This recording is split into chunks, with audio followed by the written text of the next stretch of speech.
Well, if it's that important, a person should never turn down a big honor. Maybe I should do it. Besides, she wouldn't try to trick me on a traditional holiday. This time I'm gonna kick that football clear to the moon!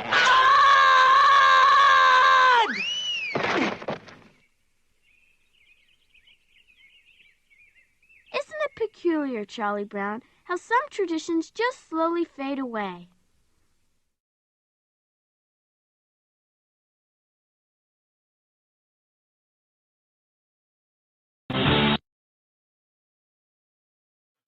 And that's my cue to start the show. Welcome to a special edition of the Hard Rockin' Sports Show, live from High Top Hard Rockin' Sports Studios in beautiful scenic Monroe, New Jersey. It is Thursday, 9 a.m., Thanksgiving Day, and welcome to our special episode of the Hard Rockin' Sports Show. Jeff and I didn't want to get through the holiday without spending a little bit of time with each other and, of course, with all of you guys. So buckle up, buttercups. It's going to be one quick hour of sports and music and heavy on the football today because it is. And I did a little Charlie Brown retrospective. It wouldn't be Thanksgiving without Charlie Brown and Linus and Lucy pulling the football back. So it's something I've grown up with. And it's a little sense of normalcy, folks. You know, last year at this time, it was a different Thanksgiving. We were being told not to hang out together, not to get together. It was a virtual Macy's Day Parade. It's a far cry from that. We're still not back to where we need to be, but we're getting there. In spite of the politicians, in spite of the rhetoric, we'll get there because that's what we do here. But we wanted to kind of spend a little bit of time with you, so we're going to do that right away. Again, guys, I hope for myself and Jeff and everybody, we wish you a happy Thanksgiving to you and your family. I hope you have a great day. Enjoy a great long weekend. If you're off tomorrow, if you're not lucky enough to be off tomorrow, well, listen, you got today. So enjoy it. We're going to get to a lot of football. We're heavy on the football this morning because it is a big day. We'll talk a little bit about Thanksgiving. And if you guys are out there, let us know what you do for Thanksgiving and what you're thankful for. So me, I got a lot to be thankful for. I got a great family. I have an amazing wife, and I have great friends, including the guy I'm about to bring on right now. I couldn't be happier for days like today. And I look forward to many more years of celebrating Thanksgiving. Hopefully, the lefty communists don't try to take it away. But anyway, let's get my partner in crime, Mr. Jeff Towinski, on the show. And let's kick off the special edition of Hard Rockin' Sports Show. F.A. What's up? Happy Thanksgiving, my friend. Same to you, man. Happy Thanksgiving to you and your family. Thank you, my brother. Jeff, let's start the show off the way we started off every week. Our little signature. Jeff, how was your week? Long week, but it is over now. So I get 2 days off in a row for the first time in like almost a month. That's okay. Nice. Once the checks start rolling in, it makes it that much easier to do it. Yes, and it definitely in retrospect, it becomes easier when you deposit the Benjamins, my friend. Yeah, there you go. There you go. So, Jeff, let's do a minute or two. I mean, a far cry from last year's Thanksgiving where we were being told by the likes of the fraudulent Dr. Fauci and your beloved boss and Sleepy Joe and the whole crowd that we shouldn't get together. A little different this year. The rhetoric isn't as strong. But no less thankful this year for Thanksgiving. I know it's a big day for you because not only is it a fun day, a lot of football, good food, but it officially kicks off the holiday season. Christmas is already here, bro. Thanksgiving is just lunch at this point in time. That's all it is. That's all it is. It's a stopover between. Yeah, something like that. Yeah. It's almost like, when they tell you to wake up at 2 a.m. to change the clock forward. Yeah. Well, we ain't waking up at 2 a.m. to move the clock forward. It just happens as you come across it. So we've been putting Christmas stuff out all week. Yep. Oh, we still have a lot more to go, but the tree is up and ready. Mm-hmm. I'm pretty much pumped up and ready to get decorated. That'll happen later tonight. Mm-hmm. And then hopefully we get some decent weather tomorrow and get some outside lights up. Yeah, I did see 50s the next couple of days, so you have a good opportunity to get out there and do some stuff. So that's a good thing. Are you a big traditional Thanksgiving dinner guy? Like do you enjoy the turkey? Look forward to the turkey, mashies, stuffing, all that good stuff, or are you at secondary? Oh yeah, of course. I mean, how could you not like all of this stuff? It's, my wife makes turkey once, twice a year. Mhm. It's a lot of work. Sure. You can't expect anybody to make a turkey, but every week or whatever. But we got our turkey the other day, a big 20-pounder, and then we went to the store last night, and my wife was telling me how much the turkeys were in this one store. And I was like, wow. So, wow, that's unbelievable. What's up, Will? Happy Thanksgiving to you. Hey, Will, happy Thanksgiving, my friend. And I saw turkeys last night in the store for $75 for turkey. I know. It's something that you're going to eat and just out a little bit later on in the day. Well, who the fuck spend that kind of money on a turkey? Yeah, I have to be honest with you. I'm not the biggest fan of turkey. I eat it on Thanksgiving. My mom's a great cook. She does a great job. Most years it's really good. But if she'll make some other stuff today, and I'll pick on all that stuff. But I have the bird today. It's just tradition, and I see a lot of the pundits and these far lefters who want to get rid of Thanksgiving, and with some meeting that anyway, to this me, is the first I'm hearing of this. They really. Oh yeah. I got it on the screen right now. It's far left pundits that side on things. They say basically it's built on the backs of killing the Indians, and we shouldn't be celebrating this day. That's actually anyway. I don't pay attention to, but you know what? Doesn't everything good happen from something bad at one Absolutely, 100%. What's next? So I guess maybe we should cancel 4th of July, being that we kicked the shit out of the British. No. They absolutely want us to cancel because they think they say that was the whole big thing last year, that they feel that we don't deserve it because we had slaves and we did our history was born on the backs of killing others or taking land that didn't belong to us. All the blah blah blah blah blah. So they want to do away with 4th of July. That was big last year. See behind you, got all that stuff on the wall. See it. Your guitar and your jerseys and stuff like that. It's nice. You earn that stuff. I think so. Yeah. Okay. You bought it. You worked. You got a Marshall lamp there. Yeah. I would be one of the first people to tell you that if I could come there and take it from you, I would. You know why? Why? Because I don't have any of that stuff. I don't have that stuff. And some of it I may like. And why not? Why? If you could take it from somebody else, why not take it? Sure. Okay. That's what we did to the Indians. Yeah. So, I mean, and it happened over 200 years ago, 400 years ago, 500 years ago, whatever it was when Christopher Columbus came. Yeah. Now, of course, things are different today than they were back then. Right. But it's like you got to be so stupid to even say that. Just as I was stupid to say what I said. Because it makes no sense. But it's just, that's the way life was. These idiots don't realize you're celebrating the thought, the idea of where we are today. Correct. Not what we started from. That's why you're thankful. You're thankful that we are the way we are now. July and everything else, that they say that we took this, we took that. It's you can't change what happened hundreds of years ago. And what are they going to do? Just change everything? It's fucking retarded. I agree with you, my friend, and I think a lot of people are waking up to all of this stuff. And again, I hope you guys are waking up with us. And thank you for stopping by. It's our little time to spend together today. It's going to be a long day for everybody. We thought we'd do something bright and early. Talk a little football, talk a little bit about life. And, listen, I got a lot to be thankful for. I got a great job. I have great family, great friends. I'm going to be getting together with all the guys like we do every year down at Mode Music for a nice afternoon jam, or actually an evening jam coming up. So there's a lot to be thankful for today. And I am truly thankful. I'm very happy that my life is where it's at today. And I'm glad to be doing this show every week with my best bud. And hopefully all of you guys are enjoying it as well. So we got a lot to talk about. There's a lot of big stuff in the news this week for sports. The NFL season's upside down. First thing I want to get to, Jeff, something that I didn't get to last week's show that I think is, while it's not huge news right now because it's kind of a far-off thought, but there is. They're going to fire Gettleman. We'll get to that later. But that's not far off, I got to be honest with you. I'll be surprised. There has been some serious consideration to expanding the NFL to 40 teams. 40 teams? 40 teams. Now, that's obviously is not going to happen overnight. This is not something that you're going to wake up and there'll be an announcement that 6 new teams will be added next year. But yes, there's been serious talk. I know there was talk of putting a couple of teams in London, a team maybe in Canada, a team in Mexico, and then adding some teams here in the States. My first thought is, all right, listen, I'm sure for certain things it's good. I'm sure the betting world, there'll be more games to bet. 90 seconds. All that kind of good horse shit.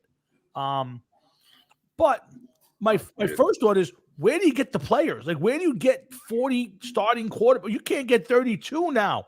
Where do you get So, Jeff, in your mind, while you're a football fan, the show is we know is built around it. I think there is a point where it's just too much.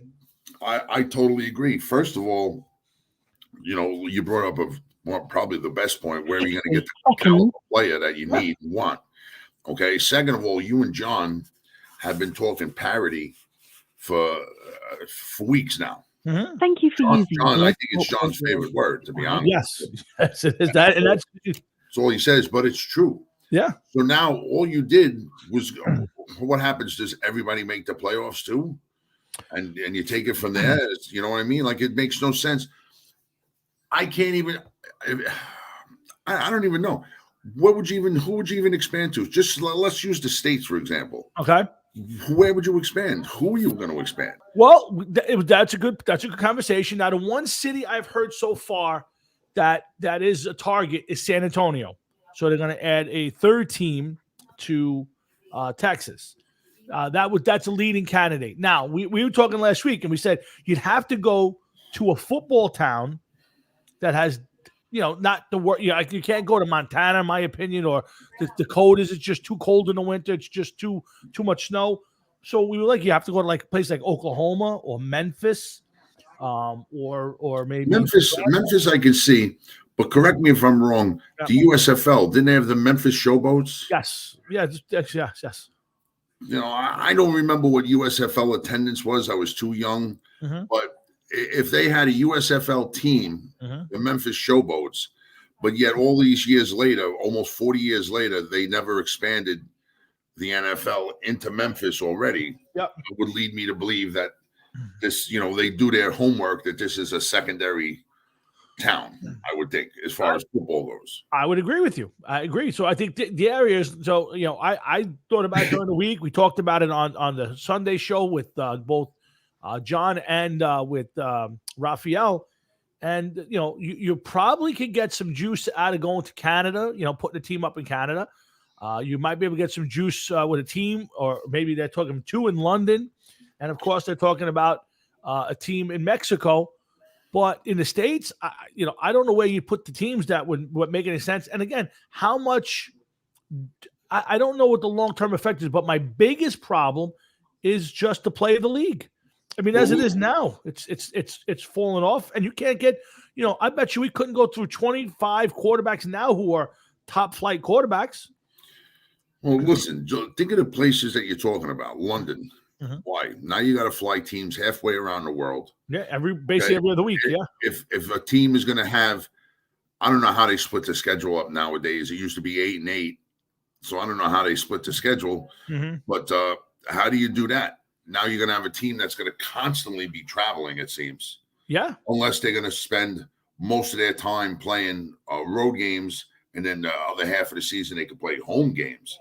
Yeah, but then you're putting these teams in basically a hotel for a month or 2 weeks or 3 weeks. You know what I'm saying?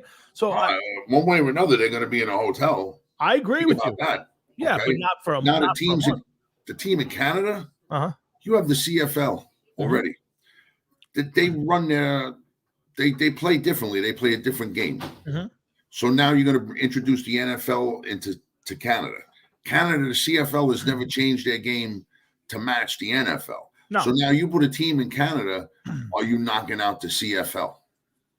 Yeah, maybe. Yeah, you might be. You exactly might be. But again, I think the locations are less worrisome for me. Is again, right now, just bringing up points like against. No, I agree. What they want to do, and as far as Mexico goes, Mexico, they're big into soccer, which they also call football. So are you going to be able to have the draw there? Yeah. You know what I mean? I don't know. I don't like it. Yeah, again, I don't like it for a lot of reasons, and you bring up great points. I mean, I know they've had a game in Mexico City. It was huge, but you had one game, and it was the Raiders, who basically are neighbors to all of that. I don't like it for a lot of reasons, but my biggest reason is you already have a league where there's a bunch of you can't give me.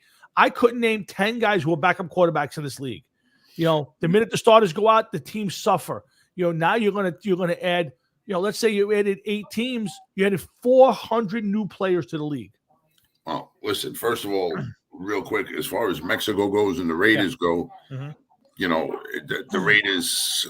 You see a lot of people in South LA or West, whatever it is, wearing that garb. Exactly. Yeah. Lead me to believe you may have a lot of gang members. That's very possible. But that's a story for another day. That's Let me ask you this. Yeah. You said that you can't name 10 backup quarterbacks. Yeah. All right. I can name a couple. Mm-hmm. And I want you to think about this real quick. I'm going to give you some names, and then I'm going to say to you, these are people that will be starters if this is to happen. If this was to happen in the next year or two, these would be some of the starters. Geno Smith, he will be a starter. Oh, absolutely. Sam Darnold will be a starter. Who's that guy on Brissett? Jacoby Brissett, yeah. He'd be a starter. Yeah. Andy Dalton, starter. Case Keenum, starter. Nick Foles, starter. Andy Dalton, yeah. You're hitting on the head, yeah. That's 5 people right there that would more than likely be a starter. You know what I mean? You're 100% right. I agree with you. Because I remember the day of talking on the show when we were just doing radio, and we were like, well, who's going to be the next 5? The next elite 5 quarterbacks aren't in this league right now. Yeah. Okay. And Roethlisberger, let's say this was to happen. This is a guy that could possibly extend his career if he goes to the right team, if he wanted to keep playing. Yeah. So you're right, man. There's going to be a lot of people that like, where are you getting the proper players for this? Yeah, I mean, Jeff, listen, last week the Detroit Lions were going to start a guy by the name of Tim Boyle as their quarterback. They did. Okay, I never even heard of Tim Boyle. I watch college football. I read I'm online every week, 4 times a week. ESPN, NFL.com, Bleacher Report. All the different trade papers. I read them all, and I've never heard of the guy. And I said to myself, what you're gonna have is a whole bunch of guys you never heard of who never have a chance to play in this league, or at the very least going to be. Think about the third string backup in one of these teams that are coming into the league. These are going to be guys who play Division III football. They played for Wagner College, probably. Listen, there's a very good chance that these guys. Lamar Jackson is a star in this league. You expand the team to 40, the league to 40 teams. This guy becomes like maybe the ultra superstar of the NFL. Yeah. You know what I mean? I mean, he's a big star as it is, but he may be the man because you're going to have so many other teams that are going to be bad. And then people like Geno Smith, Andy Dalton, the people that are right now capable backups. Right. Now you're building your team around them? Really? Yeah. Jacoby Brissett? I don't know, man. Wow. Yeah. Yeah. Now you bring up a great point, Jeff, with all of this. And now, here's what I'll say to you. We talk about it every week, John and I, on Sunday with you or with Raphael or whoever pops up with us on Sunday. And we do it on our show as well on Thursdays. But, is it parity? Is it the fact that is football just bad now? I mean, any week, anybody beats anybody. There is no more dominant team. I watched the Titans lose this week to the Texans, the 1-8, 1-9 Texans. And it's not that this is a rare occurrence anymore. Used to you have the game where somebody stepped up. Jeff, this is happening every single week now. The Bills look like world beaters one week, the next week they get crushed by the Colts at home, 44-15. I can give you tons of games this year. Is it parity? Is it bad football? Is it Here's my big thing. I think it has all to do with the offseason and teams not having good enough practice time. I would like to think that they're beyond that at this point in time, because you're talking we're days away from December. Right. Okay. Yep. The league started in the beginning of September, so we're almost 3 months removed from the start of the season. Mm-hmm. If you're still suffering from a lack of a preseason, then maybe you shouldn't be in this league. Okay, that's one thing right there. Although, if it was week 5, I could go with what you're saying and agree with you. Okay. But by week, whatever this is, 11, 12 happening right now at this point in time, yeah, I find that hard to swallow. You know what I mean? Mm-hmm. No, thank you, man. Unfortunately, it's just Black Sabbath, not Black Sasquatch, though. But what's up, guys? We all love a Black Sabbath hat, right? That's it. These guys, they're professionals. They're supposed to keep their bodies tuned. This isn't me and you, where we threw the ball with our sons, or your son in the yard, and you're like, you know what? I could get 10 guys that want to play. And then you feel it for the next week and a half because you've been running around for a couple hours. These are professionals. They're supposed to stay in shape pretty much all year round. It's their livelihood. It's Mm-hmm. So I don't know if I could go with that. But I think a lot of it has to do with all of the above. Lack of the practices. I think that has a little something to do with it. I think COVID has something to do with it. I think the protocols that they put in place have something to do with it. I think the nonstop testing and being on top of these guys. I just don't think they're as hungry for it because, look at the Jets, just for example, 2 quarterbacks out with COVID. Right. You know what I mean? It's like it happens at any time. It's almost like some of these guys must be waiting for the boot to fall on them. Yeah, listen, I got you. I just don't know. Is it that more teams are good and that's why anybody could beat anybody else, or is it more teams are bad and they just can't sustain any real success? Because I'm watching, and then you just can't figure out week to week who the best teams are. Right now, I'll put you on the spot. Right now, who are the 2 best teams in football? Oh, wow. I'd probably say Cardinals. And I'm going to go with one that you would never imagine me saying, and that would be the Patriots. Yeah, I would totally agree with you. In fact, I think I called it out that way last week before the Patriots won. But yeah, I mean, I think, but to say that, I don't think that they're the 2 best teams, and I don't believe that these are the teams that are going to win the Super Bowl this year. Time will tell as far as that goes. But let me ask you this: What do you? I'm not asking you the team. But I'm asking your opinion. What is the best record in football this year at the end of the season? Every year we would sometimes get a 15-1, 14-2, something of that nature. What do you think the best record in the NFL is going to be this year? My instinct is 11-6, but I'm going to say you'll probably wind up with one team at 12-5. I'm not sure who, but I think you'll wind up with one team at 12-5. Let me see right now. You got New England's got 7 wins, okay, with 6 games left. So are they going to win 5 out of 6? I don't know. Tennessee's got 8 wins right now. Are they going to win 4 out of 7 games? Maybe to get to 12 wins. The bunch of 7-win teams. Green Bay's got 8 wins. Arizona's got 9. So I would tell you that I think you'll see at least one team with 12 wins. I don't think you'll see anybody with any more than that. And I think you'll see a bunch of 10 and 11 win teams. I got to agree with you. Yeah, I just think that there's such parity every week. And again, I hate to keep using the same word, parity. But if it fits the narrative that you're talking about, you have no choice. This isn't something that anybody's looking to step up. If the Cleveland Browns right now was 7-0, right? Okay, and you say, well, listen, they played the Lions, the Jets, the Giants, the Texans. So that was 4 easy wins right there. Right. They squeaked by Pittsburgh. They handled Chicago and, whatever. I think you say, all right, parity. Maybe they were lucky or whatever. But it is parity, bro. It really is. Because there's not much between them. And even you brought up the Titans at 8-3. Yep. are they a solid 8-3 team in your book?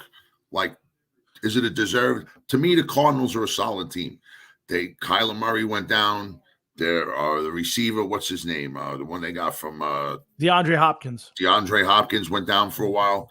They were able to maneuver without them, play without them, and win.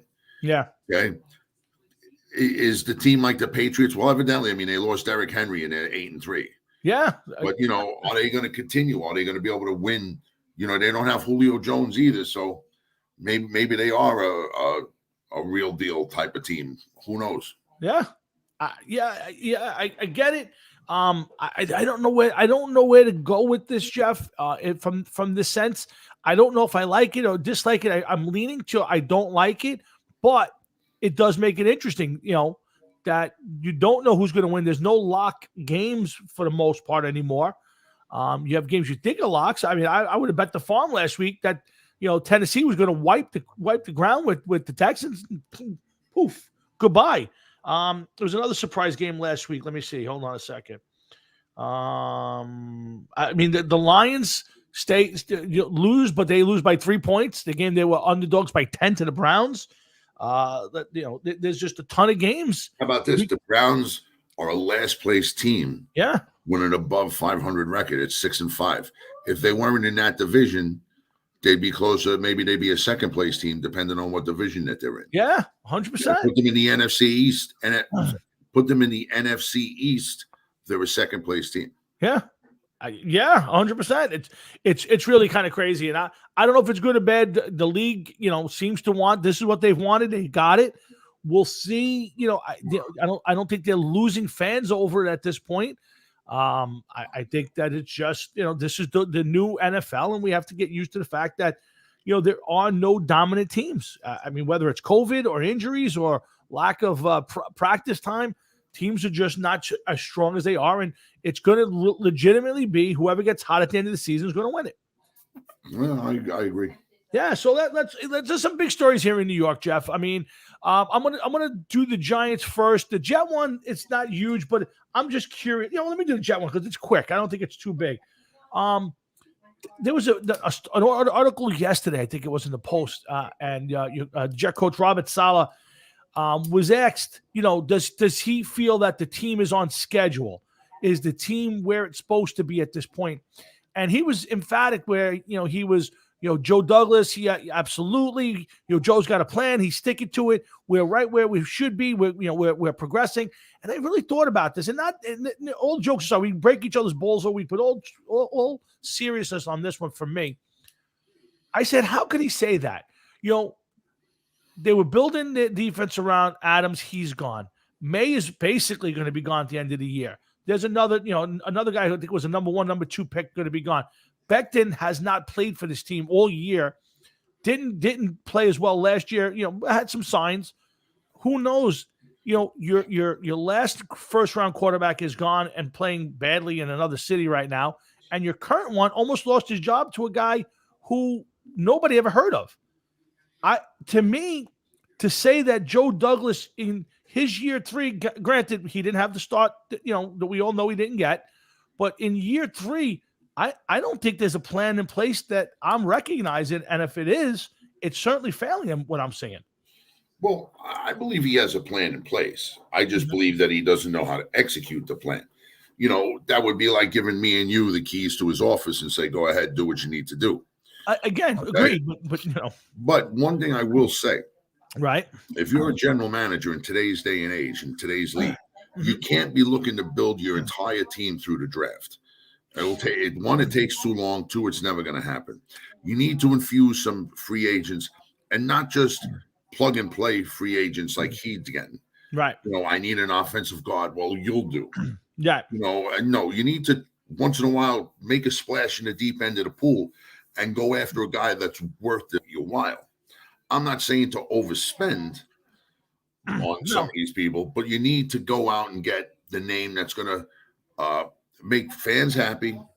2, that's going to be able to be a leader. Okay. Case in point, when the Jets went and got Bart Scott a few years ago. Good analogy. Yep. Go ahead. He stepped out of the shadow of Ray Lewis. He got his own team. He was a leader. Yep. Okay, you don't think he was a leader? Watch the video where he says "can't wait."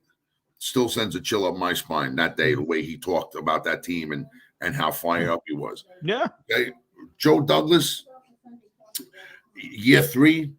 This coming draft, if he doesn't hit, then you're going to have to do something. Something's going to have to get done. I didn't like the Becton pick from when it happened. I don't like the idea of having a player close to 400 pounds. I just really don't see that. You know what I mean? Yeah, well, I mean, here's a guy who's been out, and a couple weeks ago, your coach said basically if he was any other player, he may be ready now or sooner, but because he's so big, his legs can't support off the injury. I mean, that's frightening to a certain extent, no? Well, Tom, like I said, I said it on more than one occasion. I would not want a player that weighs that much. If you're going to if you drafted him in this 4th round, 5th round, yeah, and he happened to play good, and you were like, okay, this guy's a steal. Look at this, look what he's doing. Okay, but you're making him your 1st round pick. The guy's closing in on the 400-pound mark, which leads me to believe they drafted him at 370 or 367, 373, whatever it was. Yeah, he's closer to 400 pounds. Okay, I'm agreeing with you on that the one. human body can only take so much. Yeah, especially coming off leg injuries, it's harder to get your feet back underneath you. But yeah, I mean, again, I think there's some good stuff with the Jets. We're going to see a lot about the quarterbacks. I mean, I think the one thing I thought they fumbled this year was this whole thing with White and Wilson, and then bringing in Flacco and the whole bit. But again, he's got another year, and it leads me to my next thing where there's such a rush now to fire coaches. There's such a rush to fire general managers or to give a player a year, 2 years, and call him a bust. That I think that's the biggest thing I see for me that's changed over the decades from football. Besides, the rules and all that shit, Jeff. But there are many coaches around the league that just seem to get fired. Teams change coaches every 2 years. I mean, I look at teams like the Steelers. They've had 3 coaches in 50-something years. Yes, but look at John, all right, a Steeler fan, and a couple other people that we know that are Steeler fans. They're so disenchanted and so unhappy with their coach. Yeah. Even when they're winning, they still want to get rid of him. It's almost like when you have a coach for that long, do you need a change just so that you see a team play a different way? Maybe a different philosophy. Don't forget, Tomlin comes in. He's been successful. He's got a couple Super Bowl teams under his belt. He's got 1 Super Bowl win, I believe, right? Yeah. But let's just say that they're a run-heavy team, that their quarterback is passing 22 to 25 times a game. Right. Maybe you want to see a different approach. Maybe you want to see an aerial attack where the guy's throwing the ball 35, 40 times a game. And throwing the ball like a Drew Brees type of guy or a Tom Brady type of player. And you're not getting that. I'm just using it as an example. Yeah, I got it. So, I mean, maybe after a while, it's like, this guy, he does run, pass, run, pass, run, pass, run. Well, this is the big complaint about Jason Garrett that got him fired. Jason Garrett should have never have been hired by the New York Giants. He was fired within your division. This was like them starting Geno Smith to see what they had. No reason to take Jason Garrett. You knew what he was capable of. He was in your division for how long? Yeah. 10 years. You had a running back, which is similar to the one he had in Elliott. You have Barkley, similar style, like similar runners, explosive runners they're known to be. And like he didn't do nothing much with Ezekiel Elliott. What makes you think he's going to do it with Saquon Barkley? Yeah. No, it's a fair point. I think that he actually had a better quarterback in Dallas than he had here. Yeah. He didn't do nothing with him. So, what do you want? Yeah, I can't argue it, and we're going to get into that now. I mean, there's a lot of issues with the Giants right now. I mean, I'm a huge fan. I support. I'm going to bleed blue as far as I go. But I think that this has been a very disappointing season for a lot of reasons. I think the defense took a major step back. I don't know if they're reading their own press clippings. Daniel Jones, I have a hard time evaluating him. One week I think he's right there. The next week he's terrible. I don't know if it's the offensive line. I don't know if it's Garrett's play calling. I don't know if it's him. It's impossible to tell. And now it's a big juncture. And Here's the thing, Jeff. What I don't like, I don't want the Giants to be that team that every 2 years fires their coach. You find a guy, you like his philosophy, and then you got to stick with him and give him a chance to build. But there's such a rush, and I know it's been so long here. What do you do if you're John Mara? Do you satisfy the fans and bring in some new guy out of college? Do you stick to the course and have people screaming and yelling? It's a tough spot. It's not. I think what you do is you got to get rid of Gettleman. I've been telling you this for what now? 3 years? 3 years you've been saying it. Okay. You have to get rid of Gettleman. Leave Judge where he is. Let's see what he can do. Okay. Gettleman is not brought in quality players. It's not brought in. He's tried. I think he's tried, but he hasn't brought in quality players. You've got in Barkley. Okay, so you got Saquon Barkley. Yep. Guys missed like 19 to 25 games. Yeah. Or whatever it is. You can't build on him. Okay. Now this was a clip I saw on ESPN. I should have told you so you could have played it, but no big deal. You could check it out yourself. Okay. And somebody said, why would you make a coaching change now? What is it? The team probably not going to the playoffs. Why are you doing this? And they said they're doing this now to evaluate Daniel Jones. 100%. Okay? You only have a handful of games left. You need to know what you got with Daniel Jones. You do. When you're working with a different offensive coordinator, because instead of doing it next year, if you get a different offensive coordinator in Freddie Kitchens, which honestly, I don't see him doing much with Daniel Jones, but whatever. Let's see what happens. Yeah. Because by the time they install a new system and everything else. Well, I think they're not installing a new system. They're going to run it whatever they've had to date and just hope that he calls a better game. Well, let's see what happens, because if that's the case, then you can't peg that on Daniel Jones. If you're using the same system, then you're not accomplishing anything. Okay. I don't think that you should have had Garrett in the first place, but you're not accomplishing anything by doing that. But basically what they said is that this is an audition for Daniel Jones. If he responds to a different offensive coordinator, and he's not even being named offensive coordinator. No, he's just going to be calling the offensive plays. Yeah, he's just a new play caller. That's all it is. Yeah. So you didn't even really replace him. So does that mean that, okay, this week it's going to be him, Kitchens. Maybe next week Judge says, I'm going to try it. Or maybe I'm going to have the quarterback coach do it. I think it's a great question. I don't think you can bring anybody from the outside in because they don't know the system. No. Why would you want to do that now? Right. So you're stuck. I think you're stuck the rest of the year with Kitchens because I don't believe there's anybody else on the staff who's ever called plays anywhere else.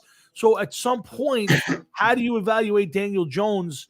If every week you got a different guy doing different things, I think it becomes a harder thing to evaluate. And you're right. It's the biggest evaluation they have. I would tell you right now, unless Saquon Barkley has a huge final 7 games, if he gets tendered a contract, an additional contract, it will be a 1-year or very light deal from the Giants because I would not overinvest. Tom, you have to. If you give him a multi-year deal, it can't be no more than 3 years. Right, 1 guaranteed. And okay, like you said, it's got to be an extremely team-friendly deal, and you could turn around and tell him, say, listen, you do good, that's fine. We'll give you a healthy raise, but we can't sign you long-term. You meet certain incentives, we could make it that, we'll definitely talk to you. We'll deal with you first, whatever, however you want to put it, however you want to do it. But you can't sign him to a 5-year deal or better. I don't care what you're thinking. The guy's made of glass. Yeah, again, until he showed. Now, again, he had 6 touches last week. So how do I evaluate him off of carrying the ball 6 times? You don't. To me, you got to back like that. You know what I think? He got 6 touches last week. Yeah, he's not ready to come back. Maybe you're right. You know what, Jeff? They played that game against the Buccaneers close. I didn't see the game. I'm going by the score. Yeah, it was close until fourth quarter. It was a close game. Yeah, you don't use him more. I don't know how he got the 6 touches. Did he get 5 in the first half, 1 in the second half? Yeah, 1 in the first half, 5 in the second half. What? I don't know. Yeah, but I know this much: 6 divided by 4 doesn't make much sense. No. So to me, if let's say you're right and he wasn't ready to play, Booker played well the last 3, 4, 5 weeks. Let Booker play. Don't let the guy sit an extra week. But if he's healthy, you got to get him out there, get him touching the football, and give him a chance to break. You have game break. Him and Golladay you're supposed to be your two big game breakers. Golladay got targeted twice. Okay, twice they threw the football to Golladay, and he had 6 touches on carrying the ball. To me, Golladay, that's not enough. No, it's not enough. You're right. But you can't blame Golladay for only 2 targets. No, I'm not blaming Golladay at all. I'm blaming Garrett. You got to blame Gettleman too. And I'll tell you why. Yeah, I'm telling you, because last year, Golladay missed 7 games. And then you signed him to a multi-year deal. It's fair. Okay, he hasn't had a touchdown yet, and he's been injured again. He missed a game or 2 with an injury. Yeah. Listen, Dave Gettleman, I understand, getting certain players at certain positions are a premium. Okay, and you're going to pay through the nose for these players. I totally understand that. But you have to be careful with what you're getting. You can't just turn around and say, oh, Golladay is available. He wasn't signed right away, Golladay, if I remember correctly. He went a couple weeks before he got signed, right? I'm not sure. I do think you're right. But let me ask you this question. I think everybody agreed that Golladay was the best receiver on the market, much like Nate Solder was the best offensive lineman on the market when he became available, and the Giants were desperate for both positions. So if you're Gettleman and you're signing the best player available, okay, or what's theory as the best player available, how do we blame him? Is it, hey, Dave, you should have went to a lesser guy, spent less money, and took a chance, and not went after the guy? How do you blame Gettleman for? It's not like he said, hey, I'm going to give a huge contract to the third string guy on the Texans. He went after the 2 best players at their position, which were the biggest needs at the time. So how do we blame Gettleman for that? Very easy. Go ahead. Very easy. Okay, and you may agree, you may not agree, but this is how I'm looking at it. Okay, let's go Solder first. Okay, Nate Solder played for Bill Belichick and the Patriots. Okay, then one day in his prime years, I shouldn't say prime, in his prime years, Belichick let him go. Right. Let him walk away. Okay. You don't have to, if we know as amateur sportscasters, however you want to describe us, okay, wannabe fucking general managers, whatever. Okay. Yeah. If we know that Bill Belichick has a habit of giving up on people at a certain time. You're 100% right there. Yep. What makes you think that this was a good idea to sign him to a multi-year deal? That's one thing. Okay. Then that's fair. The guy sits out 1 year for COVID, which is you can't fault him for that. Okay. He had his reasons. Yep. And then he comes back, and then you feel as though that the guy's going to play at the same level that he was playing at how many years prior? That's one thing. Mm-hmm. Second, as far as the receiver goes, Golladay got hurt last year. I don't remember what his numbers were. I don't know what his numbers were last year. Not important. But the guy missed 7 games. That's big. He missed half the season. Yeah. Half the season, and you're going to make him the focal point of your offense. I remember, wasn't it a hamstring issue last year? Yes, I believe it was. It was definitely a leg injury. I'm not sure if it was quad or hamstring, but hamstring sounds right. Okay. So let's assume that it was a hamstring, and I'm pretty sure it was. Right. It's a hamstring. You're going to sign a speedster receiver. You're not talking about a slot receiver. Yeah. You're not talking about a third receiver or a second receiver. You're talking about somebody you're making your number one who's coming off a fucking leg injury. Yeah. It's not the only questionable deal that Gettleman has made. No, so I agree. Listen, I agree. You got to look at the overall picture. Gettleman should have been gone after last year, in my estimation. I know that you like to hold on to things. It's not a question. Hold on to it. I didn't think he did a terrible job.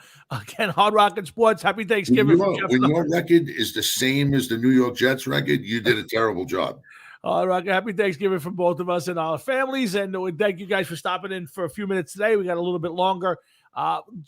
Listen, so I think it's fair to say, unless the Giants run the table and make the playoffs, and I think they would almost need to run the table at this point. Nothing's impossible.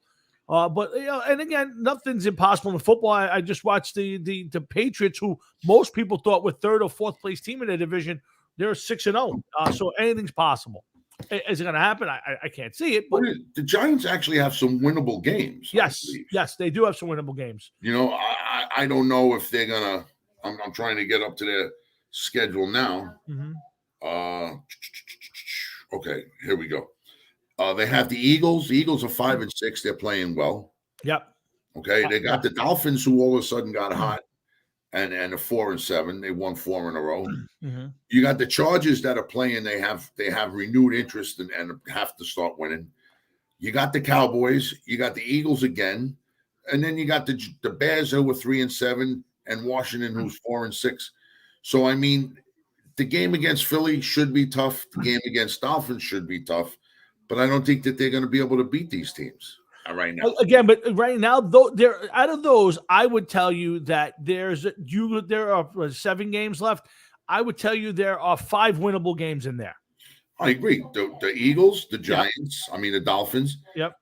The Eagles, the Bears, and the Skins. Correct. Now I'll say that it's going to be very tough for the Giants to beat the Chargers. I don't think they're at that level, and I certainly don't think they're at the Cowboy level. Although the Cowboys aren't great. Okay. But you know what? The Eagles are going to be fighting for a playoff spot. Absolutely. Okay. The Dolphins, while not fighting for a playoff spot, that coach is going to probably be fighting for his coaching life. Very possible. So he's going to coach a game like a motherfucker. Same for Washington. Same for Washington. Well, yeah, same for Washington. But you know what? They had some injuries. They don't have a quarterback. I don't think that they're going to be have aspirations. You know, I think they're kind of in that position where they're, unless they lose the rest of their games, the Redskins. Yeah. It's almost like with 7 left, you already won 4. You already ruined your chances at a top draft pick. So, again, there's 5 wins. Drafted in the top 5, I should say. Yeah. So to me, if let's say the Giants out of 7 games, let's say listen, if they fall completely apart, anything's possible. Let's say they go out and win 3 of the 7 games. They wind up 6-11. Gettleman's gone 100%. He's got to go. I'm just saying, if they go 5-2, if they go 6-1, anything and sneak into a playoff of being and they're playing decent football at the end of the year, anything's possible. I do think though, Gettleman's going to go no matter what happens. I think the team's going to make a change. Now, here's the comes with questions. They go 3-4. They win 6 games, 1 more. Basically same as they won last year. Joe Judge coming back? Is Daniel Jones coming back? Where does this team stand? I think there's a lot of up in the airs right now where the Giants go, and I think a lot of it's going to depend on how it finishes. But the problem I have is they finished 5-3 last year, and we came back status quo, and nothing. We came out 1-7. So 1-6. Sorry. Well, here's how I look at it. Okay, and to me it doesn't matter because it's not my team. Go ahead. Okay? But Gettleman goes. Yeah. I would keep Joe Judge. All right, let him work with another general manager. See what he can do. Jones, believe me when I tell you, I've been fucking watching. Mm-hmm. I don't watch, but I'm keeping an eye on things. Yeah, I got it. I'm waiting for the wheels to fall off because every week I fucking watch, and I can't wait for the 4 fumble day and the 9 interception game. You know that, okay? I got you. It makes your life better every week. Yes. Look for that. And it hasn't happened. Nope. He hasn't been fumbling the ball. Nope. Okay? He hasn't other than the 2 stupid interceptions this week, he's been good this year with ball security. He just can't score touchdowns. So we're going to find out if it's the offensive coordinator or not. And that is fucking huge. Mm-hmm. You have a quarterback that can't get the team to the end zone. Yeah. You have a running back that can't get the team to the end zone because he's hurt all the time. So, you have to think, is it time to, we got to move on from this guy only because he's not doing what we need him to do? Again, I think it's a big point. Now, for me, I've seen enough of Daniel Jones that I think he's worth keeping and trying to build around. But, yes, the implosions can't happen anymore. And the big thing for me, Jeff, is next year the Giants are going to have what looks to me, between the Bears record and the Giants record, 2 top 10 picks or real close to it. Oh, yeah, So, without a doubt. Do I want to spend one of those picks on a quarterback where I can say, screw that, let me take a top flight offensive lineman and a linebacker or a pass rusher?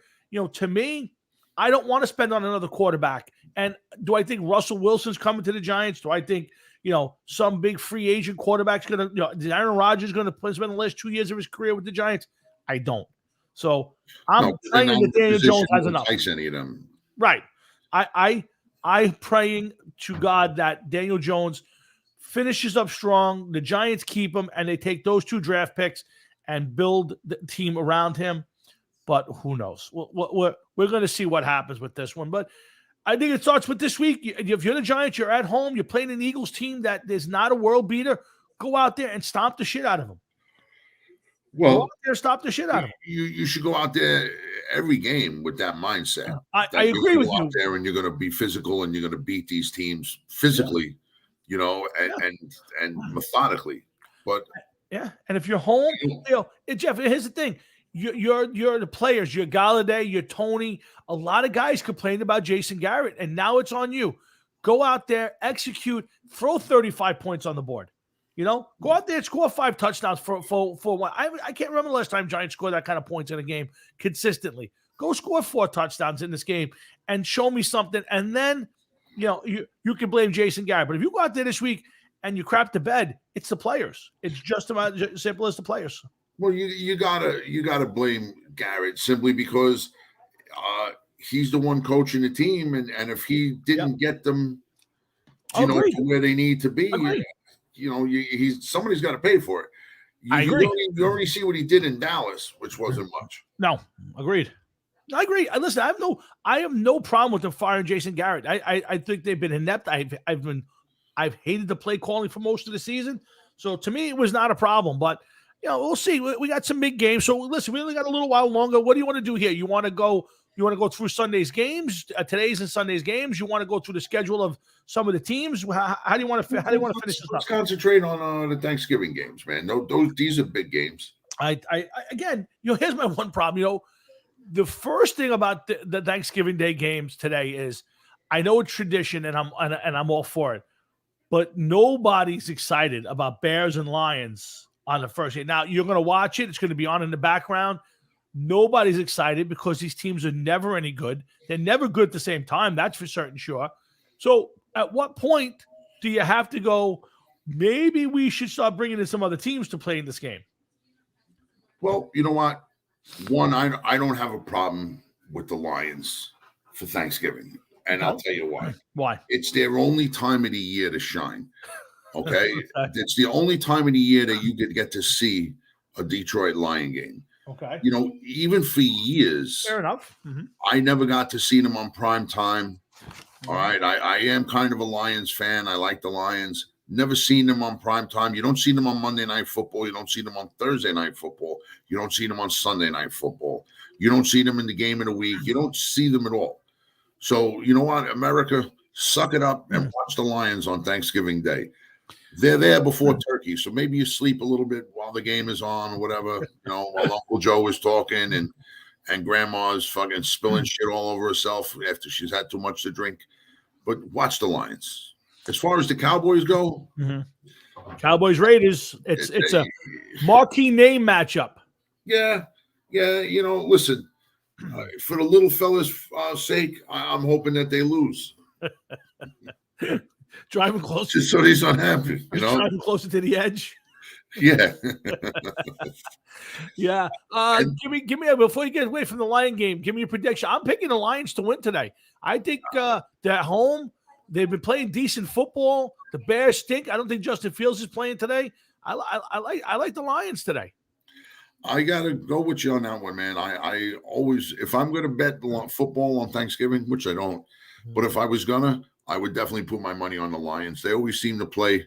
Well, this is total bullshit. They've been getting blown out the last 10 years or so, but I don't know. Just something about the Lions on Thanksgiving Day. It's like having turkey.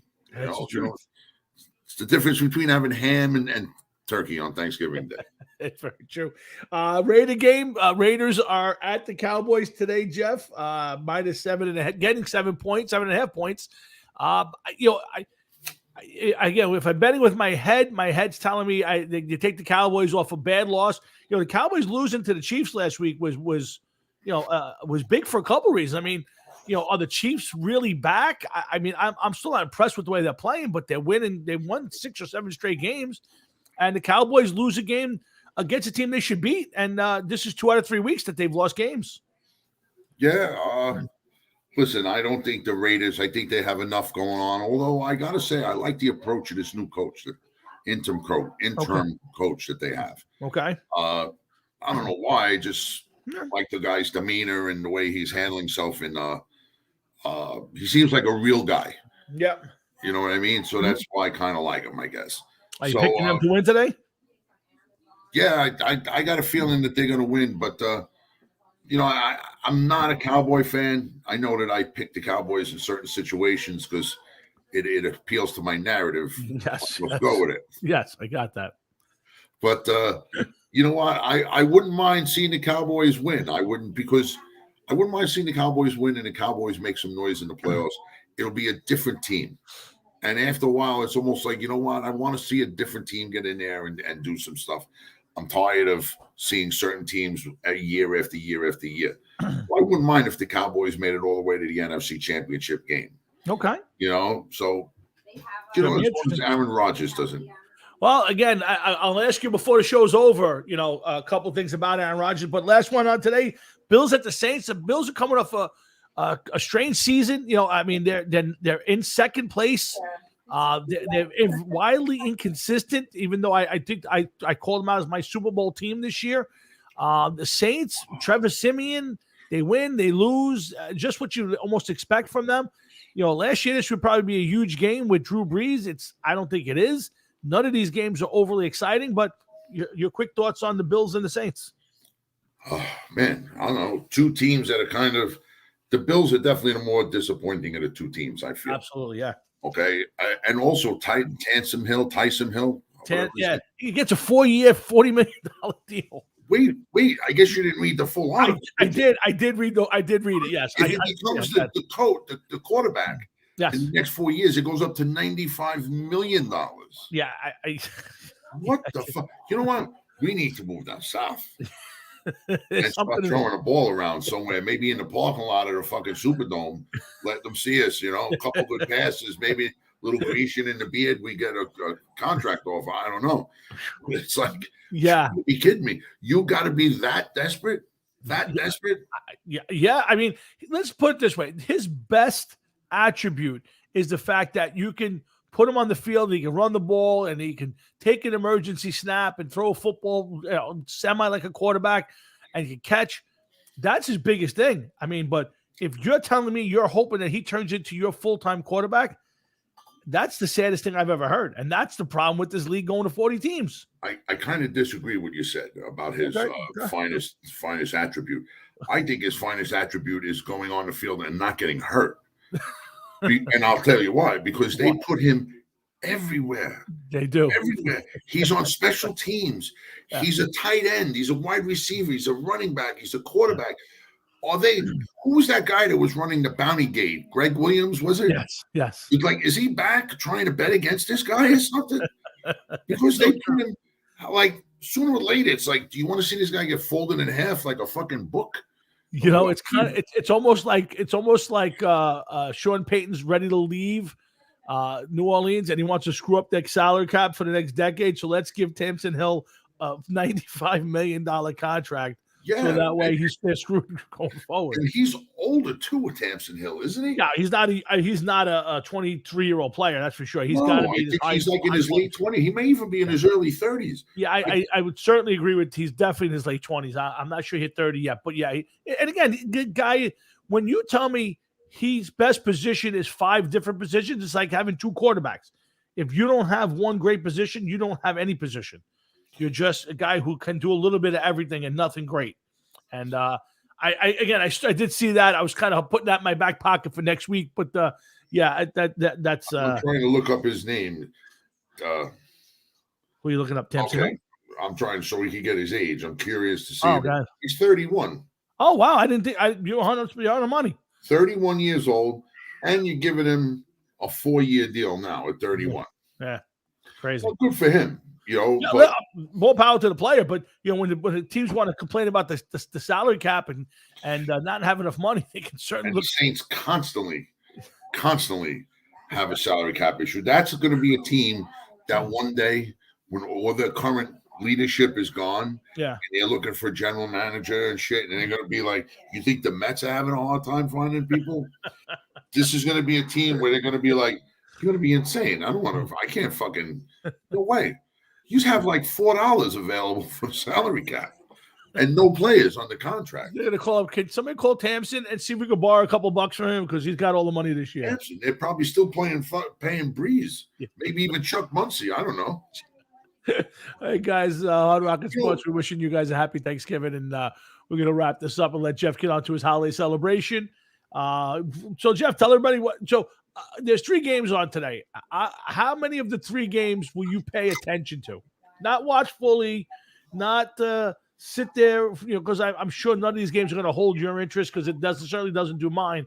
But how many of them will you actually kind of sit down and grab a quarter here, a few snaps there? Well, usually it's the Lions game. Okay. First, because I haven't eaten yet. Right. If I decide to have a few beers or something or whatever, that hasn't happened yet. So I'll pay more attention to that. By the time the Lions game is over, is about the time that we start sitting down for dinner. Okay.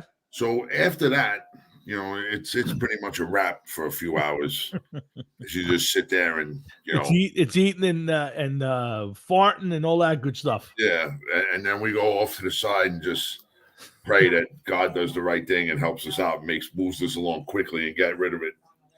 And then the night game is usually spent while it'll be on where we're doing the tree. All right. Yeah. I put my tree up last Sunday. I had the game on in the room, but I wasn't engulfed in the game. We were concentrating on putting up the tree and the train and all that other shit.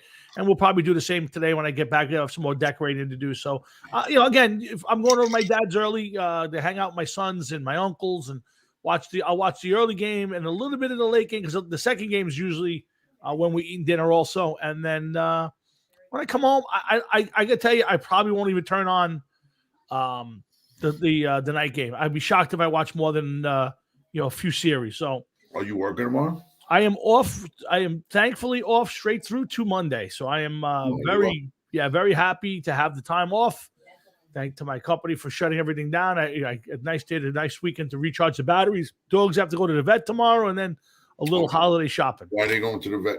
My one guy's got to get stitches taken out. He had some little skin tags removed, so he's got to go get those taken out. He had some teeth removed, so you have to check that out. And my other guy's got to get his quarterly blood work done for his kidneys. See where he's at with his kidney failure. So, how old are these guys now? My one guy is going to be 13, and the other guy just turned 11. Oh boy. So, but listen, they're still relatively healthy, and we enjoy them every day. So, listen, when God makes the decision to take them home, then we will deal with it. But for now, they're healthy. We get them checked out, and we enjoy them every second of the day. So, yeah, that's all you can do, man. That's it. So, and I also thoroughly enjoy doing this every second. I thoroughly enjoy doing this every day that we get a chance to do it. So, we'll wrap it up here. I'll let Jeff get to his holiday celebration. I'm going to play a little guitar. I got to practice some songs for our big holiday jam coming up, Jeff. I'm kind of excited. I'm looking forward to it.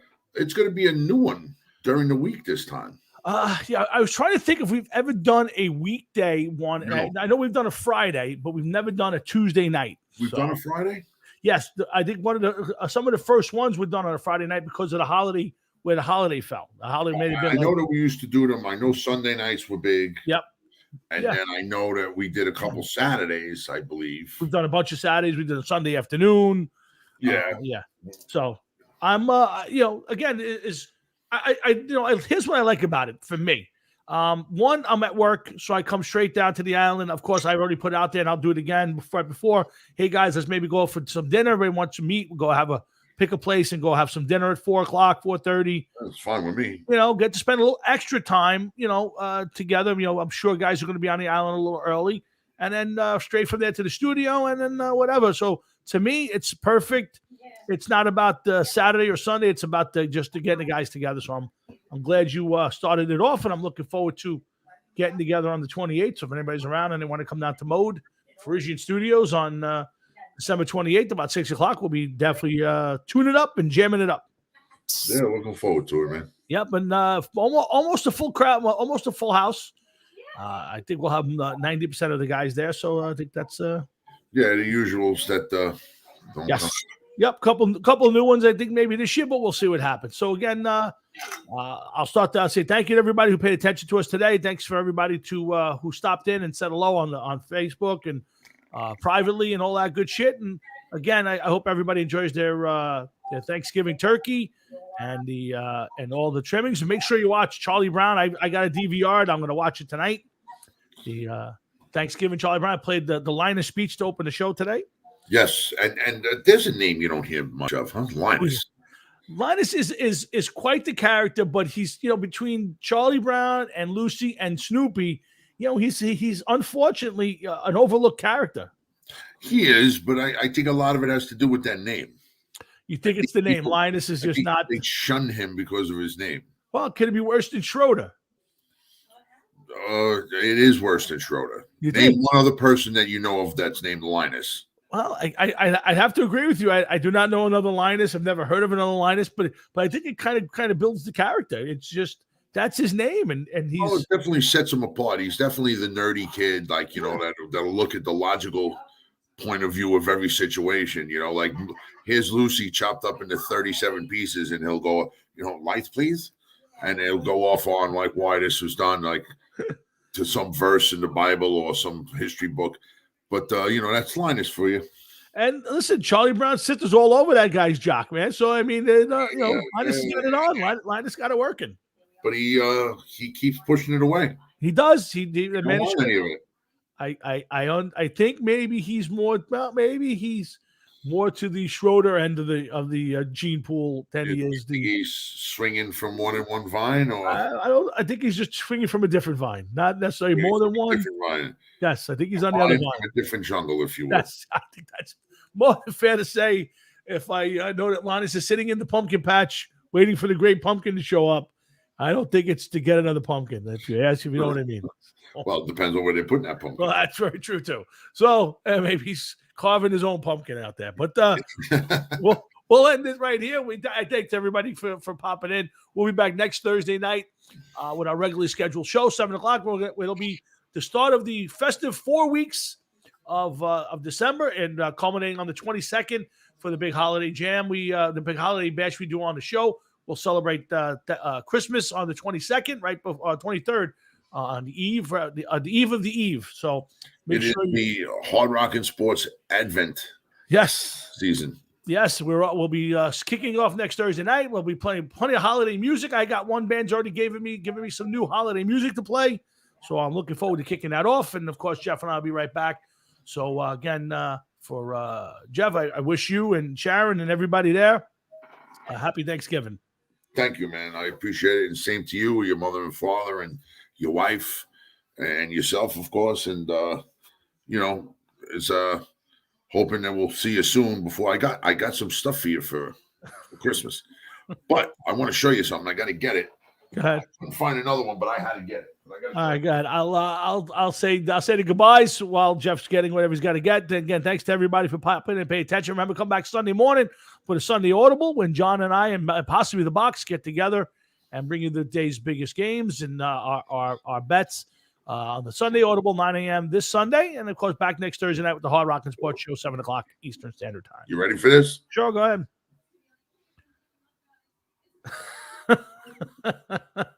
To join the collection. I got them hanging in the room. I got one towel hanging, and I got a couple of ornaments. I got all the collection of Moose stuff. So it's a much appreciated as always. I got one thing that my wife brought home for me a couple years ago. Uh-huh. And I have it. It's in my closet. It's right there. It lives right in there. It lives right in there? Yeah. I don't know if you ever seen it, but it's a stuffed moose head. I don't think I've ever seen it. So you gotta see this one. Okay. Guys, thanks for hanging in there. We'll end this as soon as we see the moose head. If anybody doesn't know, the moose comes from Spinal Tap. That's I don't know if it's Jeff's favorite movie, but it's my favorite movie, and it's something that comes back from our childhood, and it's something that's referenced constantly on the show. and in our lives, to me, the best music, movie or rock documentary or mockumentary out there. So we reference the show constantly, the movie constantly, and the moose comes from one of the final scenes, if not the final scene. And there's the moose head. I've never seen the moose head before. Yeah. The moose head should be at any show we do. The moose head needs to come. So it's a stuffed moose head. I would hope. Is that a real one? And I had seen a rack of moose antlers one time. Okay. And man, holy shit. It had to be about 6 feet across, if not more. The moose is not an animal. I've watched a few of those videos where the moose attacks the cars and the people, and that's not an animal you want tracking you down. No, definitely not. Unless you have a gun, no. And even then, you better have a big one. So yeah, there's a video. If you watch it, I'll send it to you one day. It's two moose fighting, I guess, for mating rights in somebody's front yard in Alaska. Oh.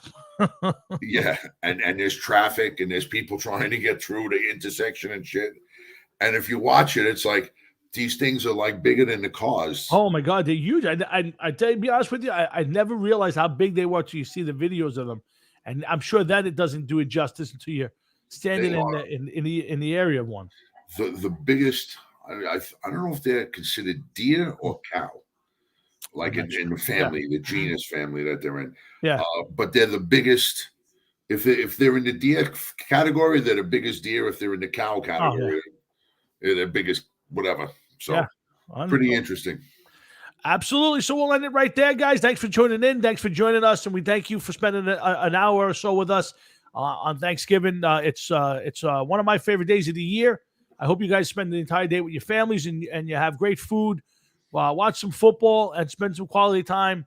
It's a little different than last year, and hopefully it'll be even better next year. But we'll end it right there. Thanks to Jeff, my partner in crime, and my bud, for doing this. So on behalf of Jeff Towinski, myself, and everybody here at Hard Rock and Sports, we wish you and all of yours a happy Thanksgiving, a great weekend, a great week, and we'll see you back here next Thursday night, 7 p.m. at the Hard Rock and Sports Show. Hefe, have a great day, brother. I'm sure I'll talk to you in the next day or so. You too, man. Lots of turkey, stuffing, and pie and love, man. I'm looking forward to it too, pal. I'll catch you later. Bye, man. Be good. Later. Later.